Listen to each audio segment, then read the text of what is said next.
Some days it feels like I've been tidying all day, but the house still looks like I've done nothing. Not a total disaster, just quietly messy in a way that wears you down.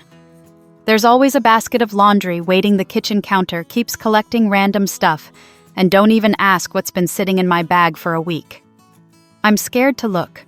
It's not that we're lazy, honestly. It's the opposite. We're doing 100 little things, but without any system to hold it all together.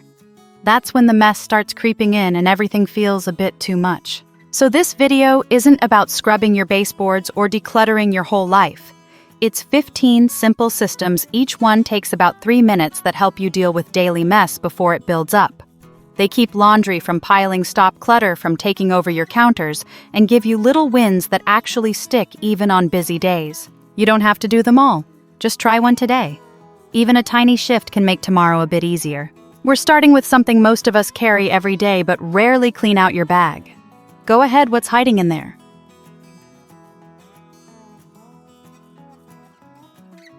There was a time when I thought the only way to feel calm was to clean the whole house. But the truth is, clarity often starts with something much smaller like your bag. There's a kind of clutter you don't really see, but it makes your whole mind feel heavier.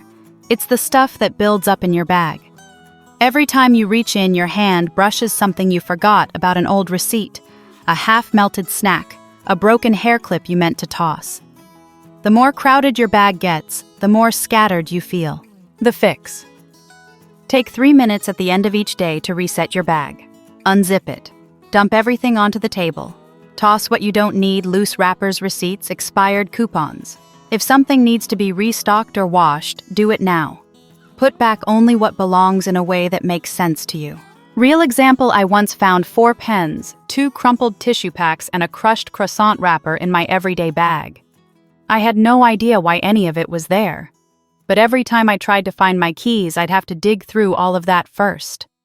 Once I started emptying my bag at night, I stopped feeling frustrated before the day even began. It's not just about a tidy bag. It's about starting tomorrow with less noise and more clarity. And if you drive, your glove box and car door pocket probably need this just as much. It's not just about a tidy bag. It's about starting tomorrow with less noise and more clarity. And that clarity, it starts showing up in other places too, like how your morning begins. Before the coffee even brews, there's a quiet window of time where just a few small steps can change the way your whole day flows. And the truth is, when your mornings shift, so does everything else. In fact, there's a simple way to declutter your home and start fixing the overwhelm in your life, all in under 1 hour. I'll walk you through it in tomorrow's video. If there's one video you don't want to miss, it's that one.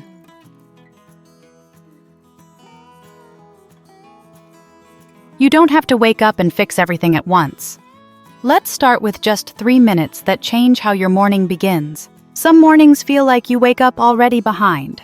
Someone needs socks, the kitchen's a mess, and your own to-do list hasn't even started. But what I've found is when I give myself just 3 minutes at the very start, everything else moves a little easier. Here's the habit: a 3-minute morning reset. As soon as you wake up, don't reach for your phone. Instead, do 3 tiny things that clear physical and mental space. For me, that's folding the blanket I slept with, unloading the dishwasher, and tossing a load of laundry into the machine. None of it takes long, but it sets a different tone, one of movement instead of reaction.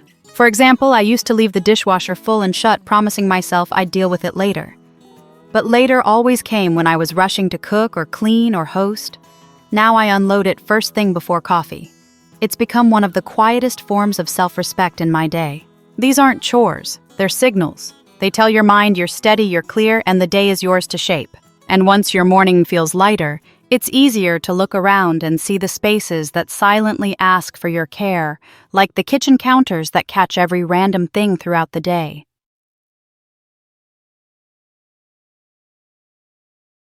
Next, let's move to the space that catches more clutter than we realize: the kitchen counter. And no, you don't need to clean it all. Just one part is enough. The kitchen often becomes a landing zone for everything. Mail, school forms, snack wrappers, sunglasses, batteries, the random toy piece nobody claims. And at some point, it's not that the counters are dirty, they're just overwhelmed. So here's a 3-minute reset that clears space without needing a full clean. At the end of the day, or whenever you feel your kitchen looking more like a storage shelf, choose just one part of the counter. Wipe it clean. Put things back or into a bin labeled "Put away later." Don't try to tackle everything. Just one stretch of space. One corner, one drawer. Here's what I do. I keep a tray on one side of my counter that acts as a temporary holding zone. Once a day, I empty that tray, tossing what's trash, filing what matters, and putting stray objects back where they belong. That little rhythm means my counters never get past the point of no return. You don't have to clean the kitchen. You just have to give it enough breathing room to keep working for you.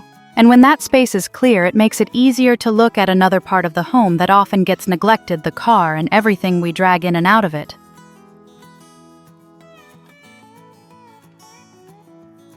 Now let's talk about a space that's often overlooked but deeply lived in. The car deserves a reset too. We don't think of our cars as part of the house, but for many of us, they're just as lived in, and just as cluttered. Fast food napkins, school papers, receipts, wrappers, random socks. It builds up because the space is always in use but never reset. So once a week, spend 3 minutes clearing just one part of the car: the door pocket, the center console, the backseat floor. Keep a small trash bag in your glove box or trunk. Use the gas station bins when you fill up. Don't wait until it's bad enough, because by then it's already too heavy to deal with calmly. In my case, it was always the side pocket next to the driver's seat. I'd slide in receipts, wrappers, a few coins, and forget about them. Now I make it a Friday habit. Before heading into the house, I check that pocket, toss the trash, and take anything inside that belongs elsewhere. It's a small thing, but it changes how you feel getting into your car.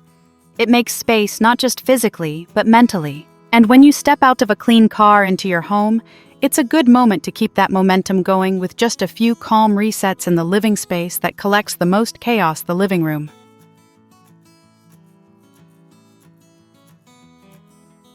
Let's shift gears into the space where your day tends to unravel: the living room. It doesn't need to be spotless, just softly reset. The living room is where the day spreads out. Books, remotes, snack bowls, toys, shoes, kicked off pillows, flipped upside down. And at the end of the day, looking at it all can feel bigger than it is, so we avoid it. Instead of aiming for spotless, just aim for 3 deliberate moves. 1, straighten the pillows. 2, clear one surface, maybe the coffee table or the couch armrest. 3, pick up anything: soft clothes, blankets, stuffed animals, and return them to their spot. That's it. Here's what it looks like for me. Before dinner, I set a timer for 3 minutes. I fold the throw blanket on the couch, stack the books and remotes, and gather all the tiny socks or toys into a basket. That tiny loop, just 3 things, makes the room feel like it's ready for rest again without needing a cleaning day. You don't need perfect. You need a place that welcomes you at the end of a long day. And if you share that space with kids, it helps to build the same kind of rhythm into their stuff too. Starting with the toys that multiply faster than anyone can explain.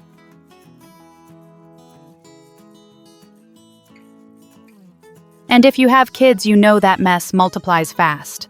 So let's give them a simple rhythm too, one they can actually follow. Toys don't just clutter a room, they often create the kind of chaos that spreads fast. And if you've ever stepped on a rogue Lego at 9 p.m., you know a few minutes of tidying is cheaper than a trip to the ER or a full-blown breakdown. The trick isn't to get them to clean it all. It's to make one reset feel normal. Choose a consistent time: before dinner, before bed, or right after play. Keep it short. Set a timer for 3 minutes. Let them focus on one task: put the books on the shelf or gather all the blocks. Praise progress, not perfection. At our house, we keep a labeled basket for each main toy group: trains, puzzles, soft toys. When the timer starts, each kid picks a basket to clean up. And honestly, sometimes they don't finish. But they know the habit, and that matters more than the result. It's not about getting the room back to perfect. It's about helping them learn that messes can be undone one piece at a time. And when the toys are quiet and the day starts winding down, there's one space that often carries more weight than we notice: the bedroom.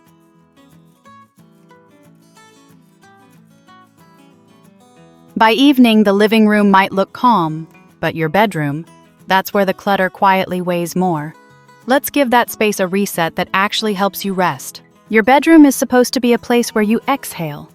But when it's cluttered, when laundry piles up on the chair nightstands, collect receipts and hair ties, and random bags end up on the floor, it's hard to rest even when you lie down. That's why I end every day with a 3-minute reset before bed. I scan the room quickly what's out of place. I put away the clothes draped over a chair, clear my nightstand, usually just water cups and hand cream, and toss anything that doesn't belong into a small go-back basket near the door. Most nights I don't get everything back where it should be, but that's not the point. What matters is that when I climb into bed, I don't feel surrounded by unfinished tasks. Just a little more space, a little more calm. You don't need your bedroom to look like a catalog. You just need it to stop reminding you of what you haven't done.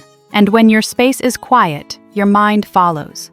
That's where the next habit comes, in a simple way to clear mental clutter, not just physical mess.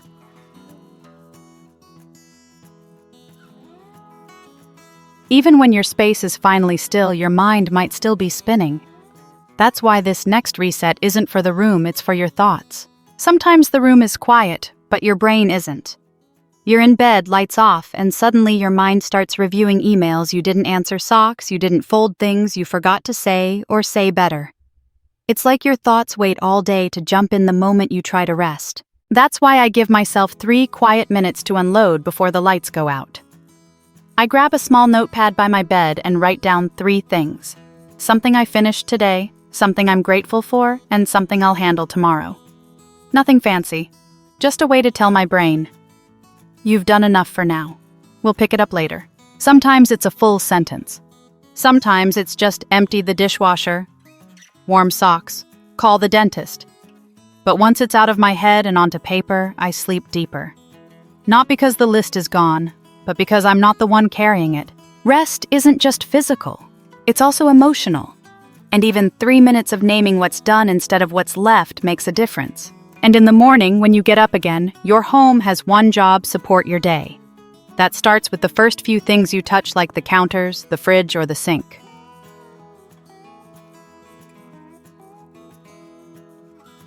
When morning comes again, your home sets the tone. Let's take care of one kitchen zone that supports you the most. The kitchen doesn't need to be spotless to feel calm, it just needs a few anchor points to stay steady. And usually there's one spot that absorbs most of the daily chaos: the section of counter where you always prep food, the sink that's always half full, or the fridge shelf that somehow turns into a catch-all. Choose one of those zones and give it 3 minutes of care. Not the whole kitchen, just the one area you touch most. Wipe it, empty it, reset it to 0. You'll be amazed at how much lighter it feels to make lunch or pour coffee when that one space is clear. For me, it's the left side of the sink. That's where cutting boards pile up, water bottles land, snack bags get tossed. So once a day, usually after lunch, I give that space a reset. I don't deep clean it. I just return it to a neutral place. That 3-minute loop keeps the rest of the kitchen from spinning out. It's not about getting ahead. It's about not letting the mess win by default.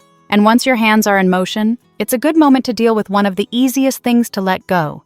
The small stuff you no longer use that's just taking up space.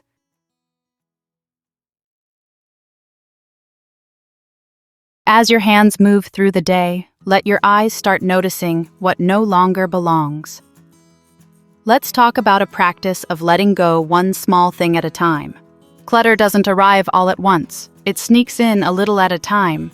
A mug you no longer like. A t-shirt you don't wear but feel weird giving away. A drawer full of chargers you've already replaced.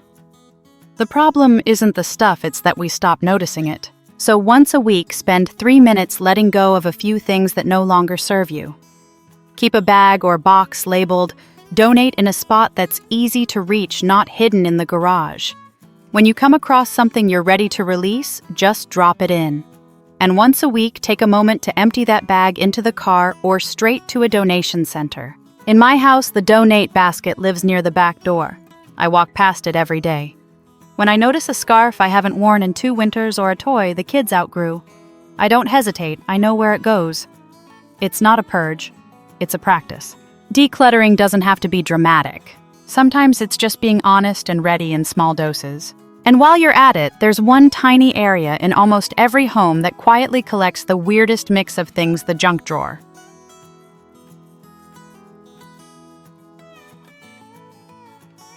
Now let's turn to the drawer we all pretend doesn't exist. This isn't about organizing it all, just about making peace with it slowly. Almost every home has one. A drawer that holds things no one wants to deal with. Batteries, broken pens, mystery keys, expired coupons, old lip balm cords to something you can't remember.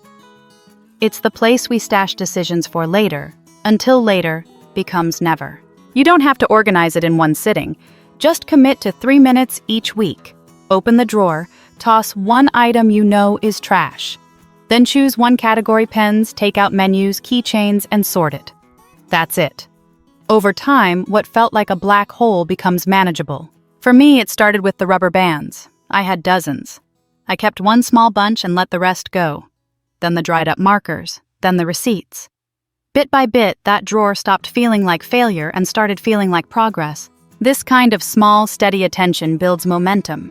And it's the momentum that changes how your home feels. And once you've handled the drawer that used to overwhelm you, you'll be surprised how easy it feels to reset something even more essential, the laundry cycle that never seems to end.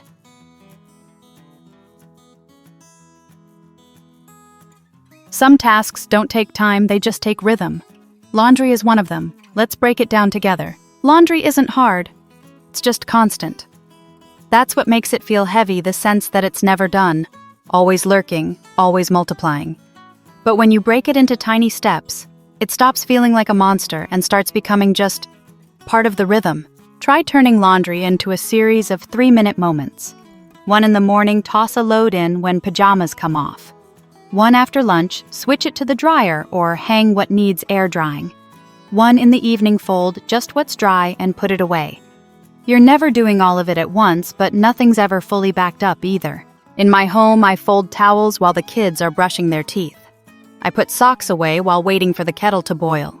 It's not about folding everything perfectly. It's about not letting clean clothes pile up so high that you start avoiding the basket altogether. This way, laundry becomes something that flows with your day, not something that takes over it. And once you've found that flow with laundry, it's a great time to apply the same idea to digital clutter, the stuff that hides on your phone but weighs just as much.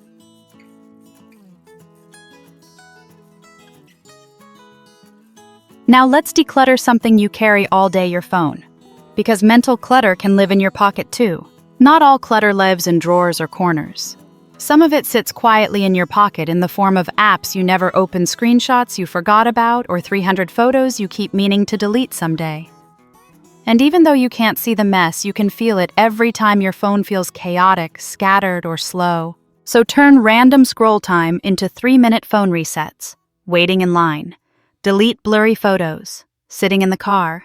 Clear out old notes or duplicate screenshots. If you can delete 20 items in 3 minutes and do that twice a week, that's over 2,000 fewer distractions a year.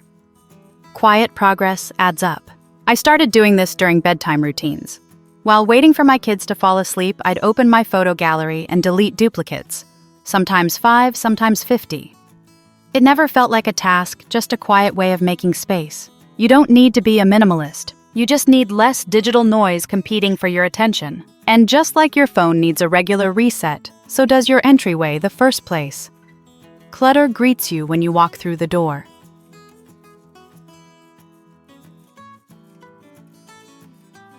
And when you return home, there's one space that catches the weight of your day the second you walk in. Let's create a small ritual that welcomes you back. The moment you walk in the door, life tends to land hard. Shoes get kicked off, bags dropped, mail dumped, jackets half-hung or just left on a chair. It doesn't take long for the entryway to turn into a stress signal, rather than a soft welcome home. So try a 3-minute entryway reset once a day. Put the shoes back where they go, hang the bags, toss the junk mail, wipe the surface if you have one. This tiny ritual tells your brain you're back, and this space is safe, not chaotic. For me, it's usually after the school run. I walk in, hang my bag empty. The kids' lunch boxes, throw out the random crafts they forgot about, and line up the shoes. It doesn't look perfect, but it no longer feels like the day exploded the minute I walked through the door. The entryway doesn't need to impress anyone. It just needs to support your re-entry into calm. And once you've returned to that calm, there's one final space that benefits most from a small daily reset. The place you go to sit, relax, and recharge the living room again. But this time, for you.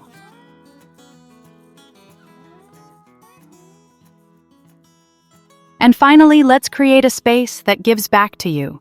Just one small calm zone that says this is yours. So much of our day is spent tending to shared spaces, the kitchen, the car, the hallway, the kids' rooms. But we also need a corner that's ours. A place that doesn't serve everyone else. A spot where your nervous system can soften a little, even if only for a few minutes. Choose a small calm zone and give it a daily 3-minute reset. It could be the side table where you drink tea, a corner of the couch, your reading chair. Clear the clutter, light a candle, fold the throw blanket, put a book back where it belongs. Just enough to say, this space is for me. For me, it's the left side of the sofa. Every evening I fold the blanket, stack the books, and remove anything that wandered over remotes, toys, snack bowls. It's not about creating a Pinterest-perfect moment. It's about honoring the part of me that just needs quiet. When you give yourself a space to feel calm, your whole home starts to follow. And over time, these small resets done gently without pressure become the rhythm that holds your days together.